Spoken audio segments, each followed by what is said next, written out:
오늘 본문의 말씀의 배경은 이제 안디옥을 배경으로 하고 있습니다. 안디옥은 오늘날 그 터키 지명으로 안티키아라고 불립니다. 주전 300년경에 시리아를 통치하던 셀류토스 왕 1세가 건설하여서 아버지의 이름을 따서 이제 안티오키아라고 이름하였었습니다. 그래서 셀류코스 왕조 시대에 굉장히 번창하였던 시기의 수도입니다. 근데 이제 그 안디옥이 로마 제국 주전 65년경에 이곳을 점령하게 됩니다. 그래서 그 당시에 이제 로마 제국의 그 땅들 가운데서 도시들 가운데서 이집트의 알렉산드리아 그리고 로마 제국의 수도 로마와 함께 3대 도시로 발전하게 됩니다. 그래서 안디옥은 그 로마 시대 굉장히 번창했던 도시였고 굉장히 풍성한 금을 누리던 그런 도시였습니다. 또한 기독교 역사 속에서도 중요한 그 자리를 잡고 있습니다. 지리적으로도 또한 역사적으로도 굉장히 중요한 곳입니다. 왜냐하면 사도행전 11장 19절부터 21절까지 말씀해 보면은 그때 스데반의 일로 일어난 환란으로 말미암아 흩어진 자들이 베니게와 구브로와 안디옥까지 이르러 유대인에게만 말씀을 전하는데 그 중에 구브로와 구레네 몇 사람이 안디옥에 이르러 헬라인에게도 말하여 주 예수를 전파하니 주의 손이 그들과 함께 하심에 수많은 사람들이 믿고 주께 돌아오더라. 스데반 집사가 순교하고 그때 기독교인들에게 수많은 혼란이 있을 때 사람들이 흩어지게 됩니다. 그 당시에 많은 예루살렘에 있던 사람들이 안디옥에 이르게 되었고 또 거기에서 복음을 전하고 또한 교회가 부흥을 하게 됩니다. 그래서 사도행전 11장 22절 말씀에 예루살렘 교회가 이 사람들의 소문을 듣고 바나바를 안디옥까지 보내니 그래서 이제 교회가 부흥하고 이제 예수를 믿는 사람들이 많아지자 이제 예루살렘에서 사도들이 이제 바나바를 이제 안디옥으로 파송을 하게 됩니다. 근데 그때 바나바만 간 것이 아니라 또 사도행전 11장 25절 26절 말씀처럼 바나바가 사울을 찾으러 다소에 가서 만남에 안디옥에 데리고 와서 둘이 교회 1년간 모여서 큰 무리를 가르쳤고 제자들이 안디옥에서 비로소 그리스도인이라 일컬음을 받게 되었더라. 그래서 바울과 또한 바나바가 열심히 안디옥에서 사역을 하면서 교회가 부흥하였고 또 비로소 제자들이 그리스도인이라 일컬음을 받는 그런 일이 이제 안디옥에서 일어나게 되었던 것입니다. 이제 바나바는 이제 이곳에서 그 바울과 함께 사역을 하였고 이제 오늘 본문의 말씀은 이곳에서 베드로가 이방인과 식사를 하던 중에 벌어난 그 사건을 기록하고 있습니다. 11절 말씀에 나오는 게바는 바로 베드로의 이름입니다. 예수님께서 나중에 게바에게 너는 이제 베드로라라는 이름을 주시기 때문에 나중에 그 이름이 바뀌어지게 되는 것입니다. 근데 게바가 이방인들과 식사를 하고 있었습니다. 근데 그 당시 유대 율법으로는 유대인들은 이방인들과 함께 교제하거나 식사를 할 수가 없었습니다. 금지되어 있었습니다. 여러분들이 아시다시피 유대인들에게 10가지 계명을 받았고 또한 그 계명을 잘 지키기 위해서 많은 법들을 만들어내었습니다. 한 630여 가지가 넘는 법을 만들었는데 그 중에 20%가 넘는 법이 이제 음식을 먹는 것과 음식에 관한 법이었습니다. 그래서 여러분들이 기억하실지 모르겠지만은 예수님의 제자들이 손을 씻지 않고 음식을 먹었을 때 바리새인들의 공격을 받죠. 어떻게 손을 씻지 않고 먹을 수가 있습니까? 그래서 굉장히 음식과 어떤 그 문화에 대한 엄격한 법이 있었습니다. 베드로도 이 법을 알고 있었습니다. 하지만 그는 오늘 본문에 보는 모습처럼 자유롭게 이방인들과 교제하면서 식사를 하고 있었습니다. 베드로가 이렇게 된 데는 사연이 있습니다. 사건적인 계기가 있었습니다.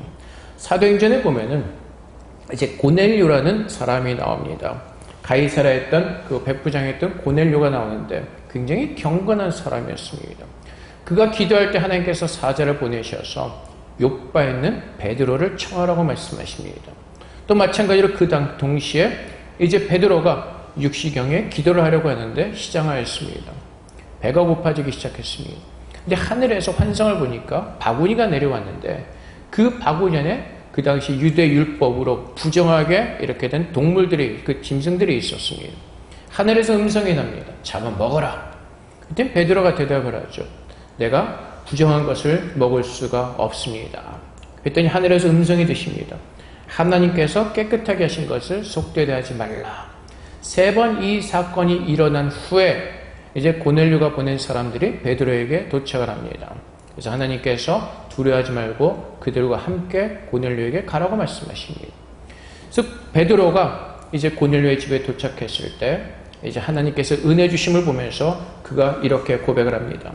사도행전 10장 28절 말씀에 이르되 유대인으로서 이방인과 교제하며 가까이 하는 것이 위법인 줄은 너희도 알거니와 하나님께서 내게 지시하사 아무도 속되다 하거나 깨끗하지 않다 하지 말라 하시기로. 이제 바울이 환상에서 그 사건의 의미를 깨달은 것입니다. 하나님께서 이방인에게 보내셔서 그 이방인에게 그리스도의 복음을 전하게 하시는 그 하나님의 뜻을 깨달았던 것입니다. 이제 베드로는 계속해서 사도행전 10장 34절과 35절 말씀 이렇게 고백을 하죠.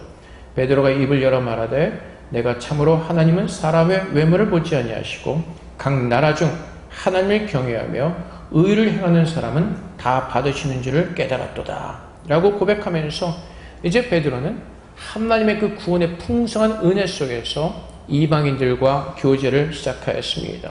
그래서 오늘 본문 말씀에 12절 말씀에 보면은 게바가 이방인과 함께 먹다가 라는 단어가 있습니다.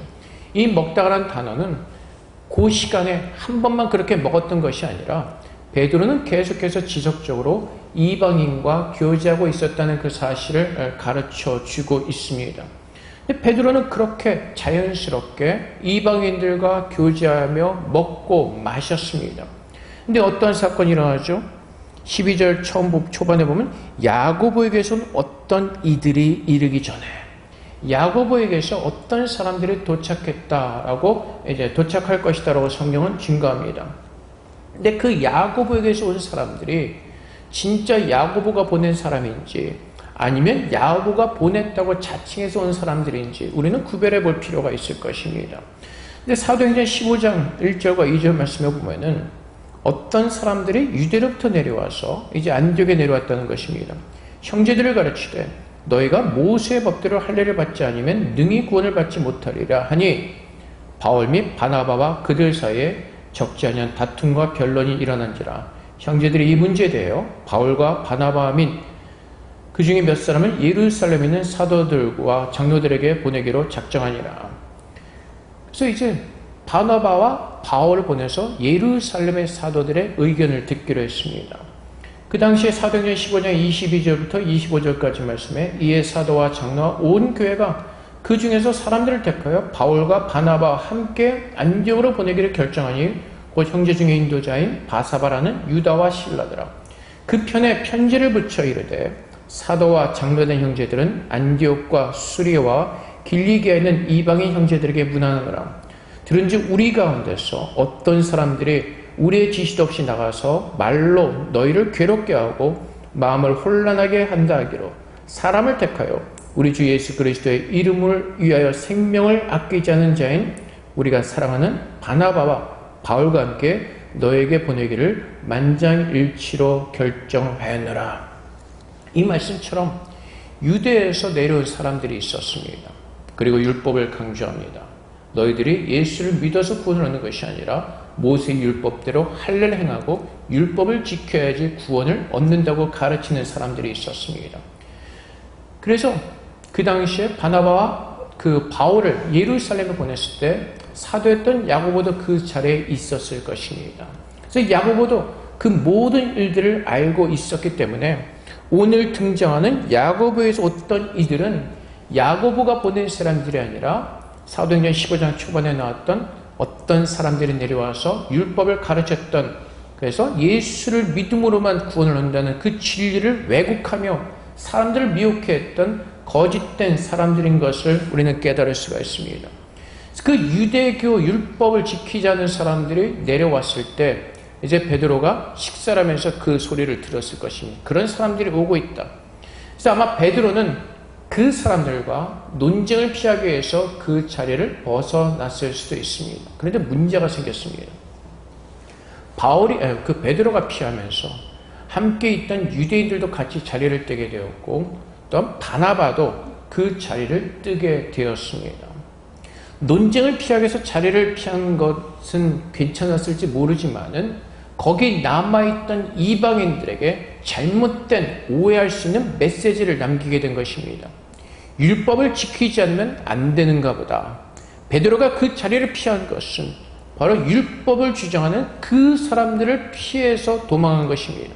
그래서 거기 있던 남아있던 이방인들에게 잘못된 메시지를 주는 것이 결국은 율법을 지켜야 되는가 보구나.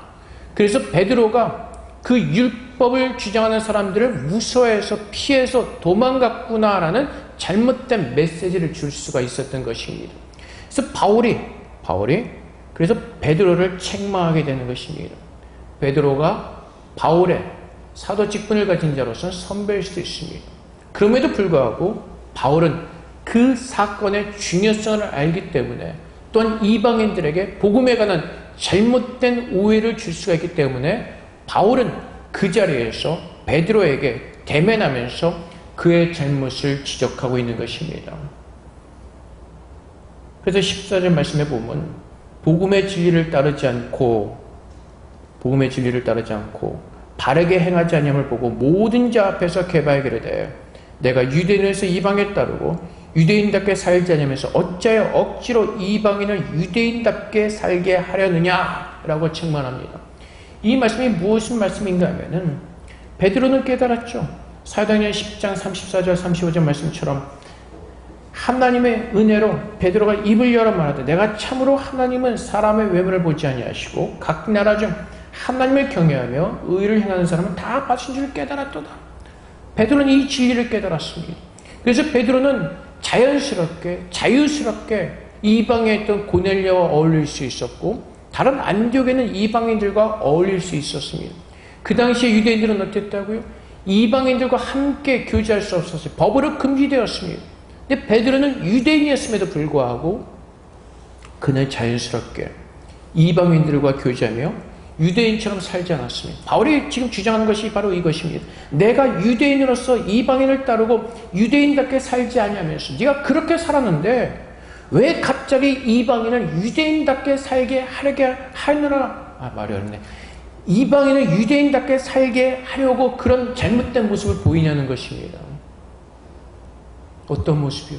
율법을 지켜야 되는 것과 같은. 그래서 베드로가 율법을 지키는 자들을 두려워서 도망감으로 말미암아 거기 남아있던 이방인들도 율법을 지켜야 되는 것이 아닌가라는 그 잘못된 그 판단을 하게 했던 것입니다. 그래서 바울이 그들에게 전하는 것이 바로 이것입니다. 사람이 의롭게 되는 것은 율법의 행위로 말미암이 아니며 오직 예수 그리스도를 믿음으로 말미암는 줄 알므로 우리가 이방인들과 함께 하지 않는 율법적인 모습으로 이방인들과 함께 밥 먹지 않는 그 율법적인 모습으로 의롭다 평안을 우리가 의로워지는 것이 아니라 오직 예수 그리스도를 믿음으로만 의로워진다는 것을 바울은 다시 한번 베드로를 책망하면서 그 복음의 진리를 이방인들에게 전하고 있는 것입니다. 물론 바울이 베드로를 책망하는 것이 자기가 잘나서 자기는 그 진리의 복음을 알고 있기 때문에 높아진 마음에서 책망하는 것은 아닙니다. 우리가 오해할 수 있습니다. 왜 바울은 베드로를 향해서 게바라고 부를까? 왜 베드로라는 이름을 쓰지 않고 게바라고 부를까? 혹시 베드로를 무시하는 것은 아닐까라는 그 생각을 할 수도 있습니다. 근데 바울의 입장에서는 베드로를 향해서 친근한 마음으로 그리스도의 사랑으로 그리스도의 권면으로 게바라 이름을 부르면서 그에게 사랑의 권면을 하고 있는 것입니다. 그래서 우리가 살아가면서 우리가 베드로처럼 연약한 모습으로 넘어질 때가 있습니다. 우리가 믿음의 삶을 그리스도를 믿는 믿음 안에서 살아가야 됨에도 불구하고 우리가 잘못함으로 말미암아 오해함으로 말미암아 우리가 자꾸 우리의 의를 따라 믿음의 삶을 살려고 할 때가 있습니다. 그때 하나님은 바울이 베드로를 책망하신 것처럼 하나님은 우리를 책망하실 것입니다.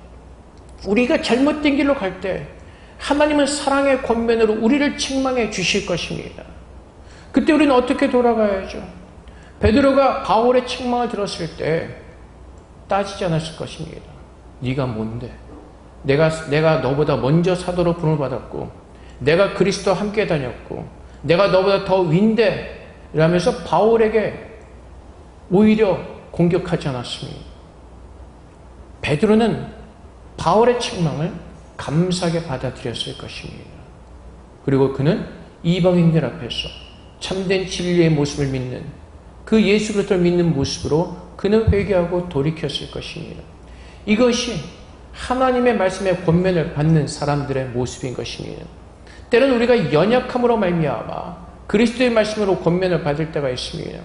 그때 우리는 두 가지 반응이 있습니다. 기분이 나쁘고 또 때로는 그 말씀의 양심이 부딪혀서 힘들어할 때가 있습니다. 그것이 누구죠? 가인이었습니다. 가인이 하나님께서 원하지 않는 그 제사를 드렸습니다. 믿음으로 제사 드리지 않았습니다. 그때 화를 내죠. 하나님께서 그 제사를 받지 않았다고 화를 냅니다. 그러자 하나님께서 너는 그 죄를 다스리라고 말씀하십니다. 가인은 하나님의 말씀을 받을수록 그는 회개하고 돌이키는 것이 아니라 오히려 분노와 화만 더 쌓이게 되었습니다.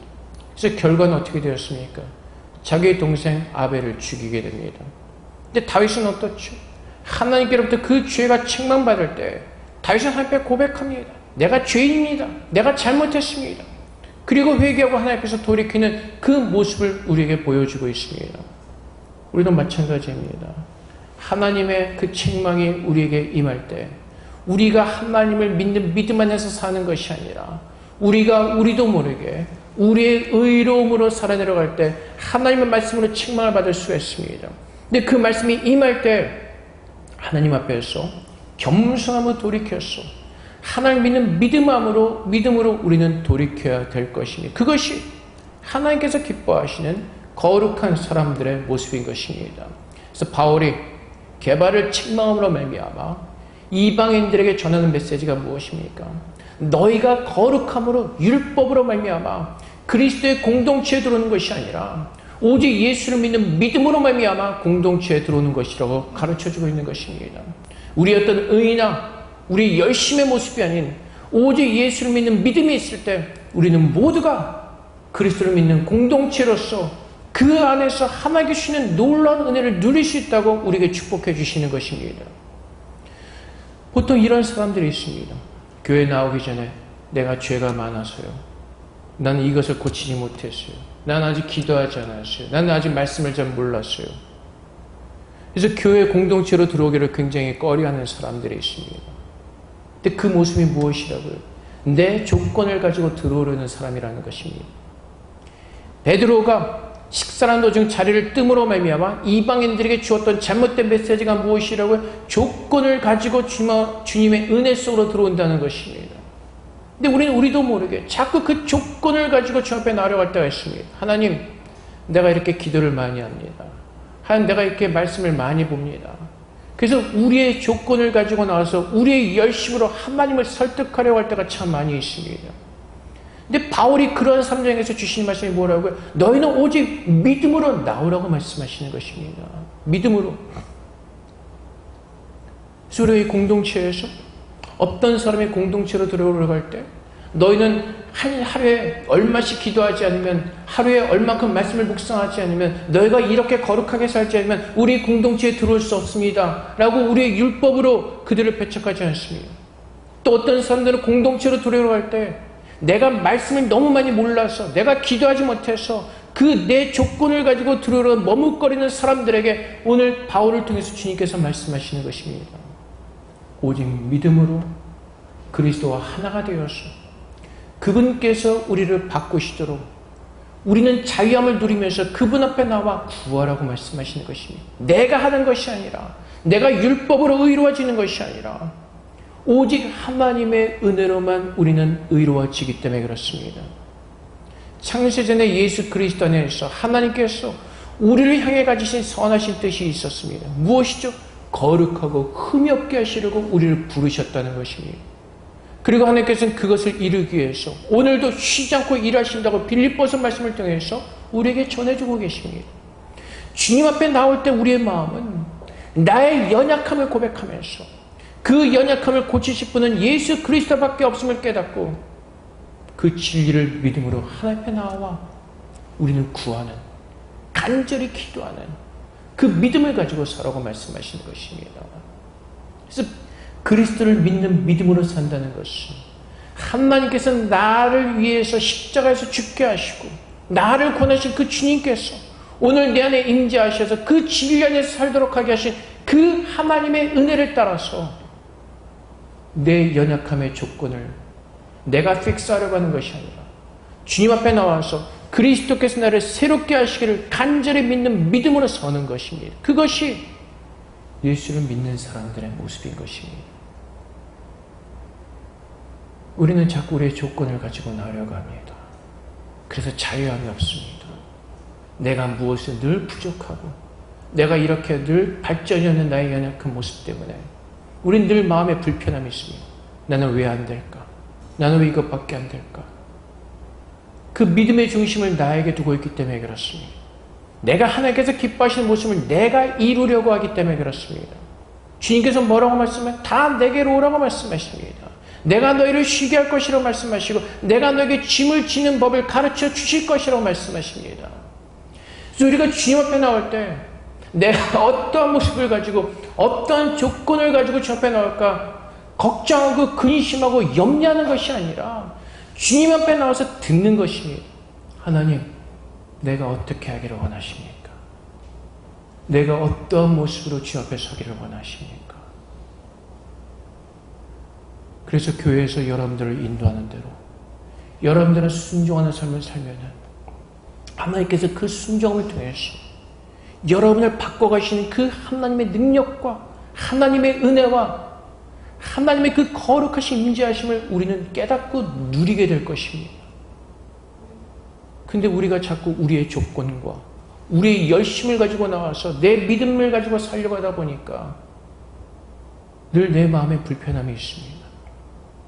나는 기도자를 잘 못하겠는데, 나는 말씀을 잘 모르는데, 그래서 저 공동체 안에 들어가는 것이 힘들어지고 내 마음이 불편해지고 내가 무엇인가를 해보려고 할수록 더 할수록 내 마음은 더 불편해질 수밖에 없습니다. 주님은 나오라고 말씀하세요. 하필 모든 것을 맡기고 나와서 들으라고 말씀하세요. 그래서 날마다 성경을 몇 장씩 읽읍시다라고 그 말씀대로 성경을 읽다 보면은 그 순종하는 가운데서 하나님의 역사를 체험하게 되는 것입니다. 기도하자고 말할 때 함께 기도하는 그 순간 하나님의 역사를 체험하게 되는 것입니다. 근데 그것을 자꾸 넘어서 내가 무엇인가를 해보려고 내 조건을 가지고 나려고 하니까 내가 더 힘들어지는 것입니다. 무엇인가를 해야 될 것 같은, 이 정도 수준에 쌓이지 않으면 나는 저 물에 들어가지 못할 것 같은, 그래서 자유함이 없는 겁니다. 자유함은 무엇이라고요? 주 앞에 모든 것을 맡기는 겁니다. 내 연약한 모습 그대로 이사야에서 말씀하신 것처럼 예수님께서 우리의 모든 질고를 짊어지셨습니다. 내 연약함을 고백하면서 그분 앞에 나와 그분께서 우리를 새롭게 하시기를 간절히 소망하는 마음으로 서는 겁니다. 그것이 주님께서 원하시는 두드리는 마음이고 주님께서 원하시는 찾는 마음이고 주님께서 원하시는 마음인 것입니다. 그래서 바울이 게바를 책망한 이유가 어디 있습니까? 게바가 그 14자를 피함으로 말미암아 율법을 지킴으로 말미암아 유대인들과 교제할 수 있다는 잘못된 생각을 주는 것입니다. 그 복음의 의미를 훼손시키시는 것입니다. 누구와 같이 되어야지 교제할 수 있다는 그 잘못된 메시지를 주게 되었던 것입니다. 주님은 우리에게 말씀하시죠. 누구나 다 나으라고 말씀하십니다. 그리고 내가 너에게 주는 은혜를 누리라고 말씀하십니다. 내가 부족하기 때문에, 내가 연약하기 때문에, 그래서 주 앞에 나와서 더 간절한 마음으로 구하는 겁니다. 내가 내 의로 열심을 내면서 무엇을 더 하기를 원하는 것이 아니라 하나님의 은혜를 알고 그분 앞에 나와 그분을 너무나 사랑하기 때문에, 그분의 뜻이 너무나 내가 알기를 원하기 때문에 말씀을 묵상하기를 원하고 기도하기를 원해지게 되는 것이고, 모든 것이 하나님의 은혜 속에서 그 구원의 복음의 은혜를 아는 자들이 그렇게 사라지게 되는 것입니다. 그래서 사람이 의롭게 되는 것은 내가 어떤 목표를 세우고 내가 조건을 세우므로 그것이 성취되었을 때 내가 의로워지는 것이 아니라 오직 예수 그리스도를 믿음으로 말미암아 오직 예수 그리스도 안에서만 내가 거룩해질 수 있음을 깨닫고 그분 앞에 나오는 것입니다. 그리고 그분을 신뢰하고 그분 앞에 모든 것을 맡기고 그분께서 내 안에서 역사하시며 나를 인도해 주시기를 나는 주님 앞에 소마음에 서는 것입니다. 이런 경험이 있지 않으세요? 내가 하루에 성경을 몇 장을 읽기로 결심합니다. 그렇게 성경을 읽어낸 내 마음이 뿌듯하죠. 기도를 얼마큼 하기로 결심합니다. 그 기도의 자리에 앉아서 그만큼 기도하면 내가 뿌듯해질 때가 있습니다. 왜 그렇죠? 내가 이루었기 때문에 그렇습니다. 내가 그렇게 하기로 조건을 걸고 그것을 이루어냈기 때문에 뿌듯합니다. 그럼 그렇게 하지 못하면요, 불편하죠. 힘들어집니다. 그것은 진리 안에서 자유를 누리는 것이 아니라 내 스스로 율법 속에 가두고 율법적으로 하나님께 나아가려고 하는 것입니다. 우리는 오늘 진리가 내 안에 임하였기에 그 진리와 동행하면서 예수 그리스도께 모든 것을 함께하는 주님의 신부로 우리는 부름을 받았습니다. 내 모든 삶 가운데서 함께 하시는 그 예수 그리스도와 동행하며 그분과 모든 것을 함께 쉐어하는 그 거룩한 삶을 살도록 우리에게 하나님께서는 그렇게 부르셨습니다. 그래서 하나님은 예수 그리스도를 통해서 우리에게 은혜를 부어주기를 원하시고 하나님의 놀라운 복을 예수 안에서 우리 모두가 누리기를 하나님께서는 축복하시는 것입니다. 그래서 우리가 우리의 조건을 가지고 우리의 의를 가지고 주 앞에 나아가려고 할 때마다 우리의 마음 가운데 더 깊은 스트러글이 생기고 힘듦과 어려움과 부딪힘이 일어나는 것입니다. 주님을 사랑하는 마음으로 오직 나는 예수를 믿음으로만 거룩해지는 의로운 사람인 것을 깨닫고 주님만을 붙들고 매달리며 그분의 자비하심을 구할 때 하나님께서 우리를 그분의 지체가 되게 하시고 포도나무 가지가 포도나무에 붙어있을 때 하나님께서 맺고자 하는 그 열매를 맺으시는 것처럼 우리는 그 풍성한 하나님의 귀한 은혜를 마음껏 누릴 수가 있게 되는 것입니다. 그것이 예수를 믿는 사람들의 진정으로 주님 앞에 나아가는 믿음의 사람들의 모습인 것입니다. 그래서 여러분 우리들의 모습을 한번 돌아보기를 원합니다. 내가 믿음 생활하면서 베드로처럼 세상을 바라보면서 또는 교회 공동체 안에서 무엇인가를 바라보면서 우리 스스로도 모르게 내가 율법적으로 내가 주 앞에 나아가려고 하고 있지 않은지 내가 나의 조건을 가지고 주 앞에 나가 주님께 기쁨을 드리려고 하고 있지 않은지 내가 정말 그 순수한 믿음을 가지고 주 앞에 나아가고 있지 않은지 우리 자신을 돌아볼 필요가 있습니다. 베드로는 하나님의 은혜로 이방인에게도 동일하게 은혜를 부신 하나님을 깨달았습니다. 그럼에도 불구하고 예루살렘에서 내려오는 그 잘못된 율법주의자들을 생각할 때 그는 두려워하며 스스로 그 조건적인 잘못된 믿음으로 떨어지게 되었던 것입니다. 오늘 우리는 주님 앞에 어떠한 마음으로 나오셨습니까? 여러분의 조건을 가지고 나오셨습니까? 여러분의 만족과 여러분의 성취감을 가지고 나오셨습니까?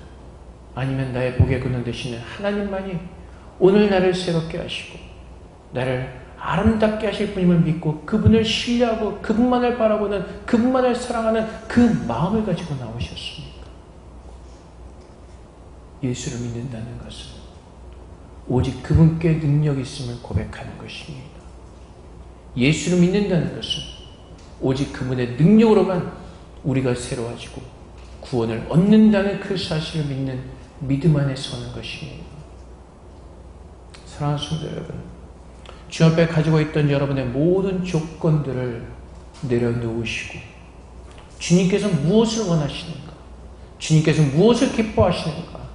그것을 하나님 앞에 나와서 주 앞에 구하면서 그 하나님의 뜻이 우리 안에 이루어지기를 소망하는 그 간절한 마음을 서시기를 주님의 이름으로 축복드립니다. 분명히 성경 말씀에서 말씀하시죠. 하나님께서 주님께서 기뻐하실 것이 무엇인지 시험하여 보라. 내가 내 조건을 가지고 하나님을 기쁘시게 하는 것이 아니라 오늘 내가 어떤 마음과 어떤 모습과 어떤 믿음으로 사는 것이 하나님께서 기뻐하실 것인가 하나님의 음성을 들으라고 말씀하십니다. 내가 내 믿음이 자라게 해서 내가 계획하고 내 조건을 가지고 내가 생각하는 것을 가지고 나와서 들이밀고 그렇게 하기로 내 마음을 닥달하면서 나가는 것이 아니라 자유함과 평안한 마음을 가지고 나와서 주님의 음성을 듣는 것입니다. 작은 순종에서 시작하는 것입니다. 여러분들에게 매일 성경 3장씩 읽읍시다. 몇 장씩 읽읍시다. 그러면 여러분들은 작은 그 말씀에 따라서 살아내는 겁니다. 근데 우리는 그 작은 것조차도 순종하면서 자꾸 내가 무엇인가를 해보려고 발버둥칩니다. 내 조건을 세우죠. 그리고 조건을 높이 높이 세워가면서 그 조건에 안 맞을수록 난 더 힘들어지고 더 어렵고 그 마음이 불편해지는 것입니다. 그래서 예수 그리스도 안으로 기분 좋게 감사함으로 기쁨으로 들어오지 못하고 늘 밖에서 그곳에서 맴돌면서 마음이 불편하면서 힘들어하는 것입니다. 바울이 이방인들에게 말합니다. 율법적으로 예수를 따르는 것이 아니라 오직 예수를 믿는 믿음 안에서 그리스도의 공동체로 가벼운 마음으로 즐거운 마음으로 감사한 마음으로 들어오라고 하는 것입니다. 오늘 하나님께서는 동일하게 여러분들에게 말씀하십니다. 오직 예수를 믿는 믿음으로 그리스도의 공동체로 들어와서 우리가 함께 지어져 가면서 하나님께서 우리에게 주시는 그 모든 은혜를 함께 나누며 누리라고 말씀하시는 것입니다. 밖에서 어찌할 바를 모르고 근심하며 걱정하면서 혼자 외로이 힘들게 서 있는 것이 아니라 그리스도 안에서 그리스도의 뜻 가운데서 믿음으로 순종하며 겸손함으로 엎드려서 그분의 말씀을 듣고 따라오라고 말씀하시는 것입니다. 그것이 주님께서 기뻐하시는 공동체의 모습이고 교회의 모습인 것입니다. 우리가 하나 되는데 다른 것이 필요하지 않습니다.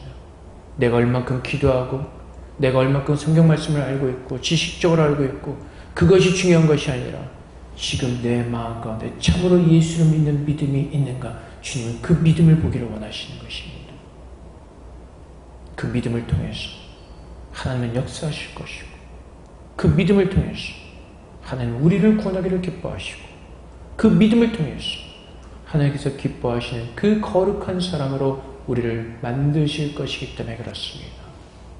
그래서 오늘 다시 한번 우리들의 모습을 돌아보는 가운데 베드로처럼 어리석게도 다시 우리가 조건적인 믿음으로 돌아가는 어리석음이 없는지 우리가 자꾸 행위적인 율법적인 믿음으로 돌아가고 있지 않는지 우리 자신을 돌아보면서 주님 앞에 나아가기를 원합니다. 베드로가 그 자리를 피했을 때 얼마나 많은 사람들의 죄책감이 들었겠습니까? 내가 잘못한 것인가?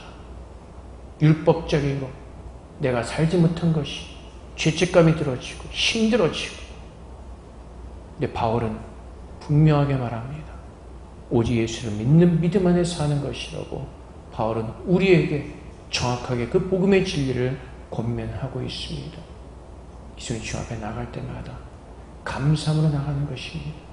나 같은 죄인을 살리시고 오늘도 이 같은 죄인을 바꿔가기를 기뻐하신 하나님 앞에 감사하는 마음으로 나와서 그분께서 내게 베푸시는 그 은혜를 마음껏 누리라고 하나님 우리에게 말씀하십니다. 다윗이 엄청난 큰 죄를 지었습니다. 그럼에도 불구하고 하나님 그 죄를 용서하시고 회개할 때 주님의 복을 누리라고 말씀하십니다. 회개의 기쁨과 회개의 그 용서함의 기쁨과 주님께서 다시 받으셔서 새롭게 하시는 그 하나님의 은혜를 마음껏 누리라고 다윗에게 말씀하시는 것입니다.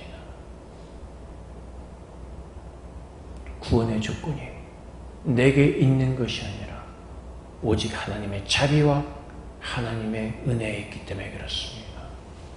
사랑하는 성도 여러분, 우리 모두가 오늘 다시 한번 진리가 우리의 마음에 풍성하게 채워지는 가운데 예수를 믿는 믿음 안에 서셔서 내 안에서 역사하신 하나님의 능력을 따라 거룩하고 흠이 없고 부끄러움이 없는 일꾼으로 주님 앞에 만들어지기를 간절히 소망하며 서시는 가운데 참으로 인하여 역사하시는 그 하나님의 능력을 날마다 누리며 체험하며 사시는 저런 되시기를 주님으로 축복을 드립니다.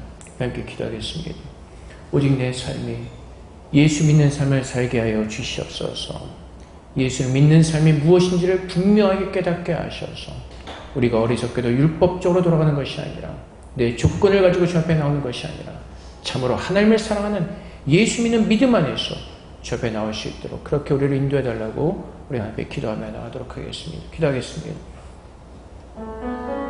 사랑의 아버지, 오직 예수를 믿는 믿음으로만 살게 하옵소서. 나의 조건이 아닌 내 성취감이 아닌 오직 하나님의 은혜로만 서게 하여 주시옵소서. 내가 주 앞에 나올 때 그리스도의 공동체로 들어갈 때 오직 주님께서 나를 부르셨고 우리는 감사로 나아갑니다. 우리의 모든 생각과 내 모든 조건들을 내려놓게 하시고 예수 믿는 믿음으로만 서게 하옵소서. 오직 나의 능력이 하나님께 있음을 고백하게 하시고 오직 나의 구원이 하나님께 있음을 고백하게 하시고 예수 안에서 하나님께서 부으시는 그 구원이 우리 안에 아름답게 이루어지기를 소망하는 마음으로 주님 앞에 서게 하여 주시옵소서. 우리가 이제 세상적인 율법을 따라 살지 말게 하시고 두려워하지 말게 하시고 하나님의 풍성한 사랑의 내 속에서 그네를 마음껏 누리며 살아가는 믿음의 성도로 우리를 축복하여 주시옵소서. 예수를 믿는 믿음, 오직 예수 그리스도만이 내 능력이시오 예수 그리스도만이 나의 구원되심을 고백하게 하시고라 말미암아 주님만을 의지하며 주님만을 신뢰하는 그 믿음 안에서 우리 모두 승리할 수 있도록 우리 모두를 축복하여 주시옵소서. 하나님 감사합니다. 사랑의 아버지 하나님, 우리가 구원받은 것은 우리의 행위로 말미암음이 아니요 오직 창세 전에 우리를 구원하시러 작정하신 그 하나님의 선하신 예정을 따라 하나님의 뜻 가운데 우리가 구원받았음을 주님 고백합니다. 그래서 오늘 내가 사는 것도 나의 의를 따라 사는 것이 아니라 나를 부르시고 나를 거룩하다 말씀하시는 그 하나님의 말씀이 내 안에 예수 그리스도 안에서 이루어질 것을 믿기에 오직 예수를 믿는 믿음 안에서 살아낼 수 있도록 우리 모두를 축복하여 주시옵소서. 우리의 열심을 버리게 하시고 우리의 의지를 버리게 하시고 주님의 마음과 주님의 생각을 우리 안에 채우셔서 주님의 뜻 가운데 엎드려 작은 것에도 순종할 수 있는 순종의 믿음을 우리에게 부으셔서 하나님께서 가장 기뻐하시는 순종의 예배를 올려드릴 수 있도록 주님 우리 모두를 축복하여 주시옵소서.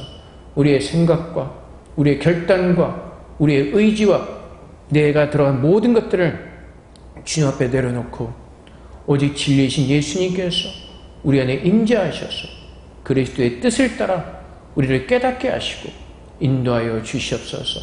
그래서 주님께서 오시는 그날까지 하나님께서 나를 주님의 뜻 가운데서 아름답게 만들어 가실 줄을 믿습니다. 오직 믿음으로 설 때 하나님께서 일하시는 그 전능하신 하나님의 능력을 맛보며 새로워진 그 기쁨의 은혜를 누리게 하실 줄을 믿습니다. 우리 연약함이 모든 것이 그리스도의 은혜 가운데서 사라지게 하시고 오직 그리스도의 능력과 그리스도의 은혜로만 살아낼 수 있도록 믿음의 은혜를 더하여 주시옵소서. 오늘 우리를 새롭게 하시는 하나님을 찬양하며 감사하며 예수 그리스도의 이름으로 기도합나이다. 아멘.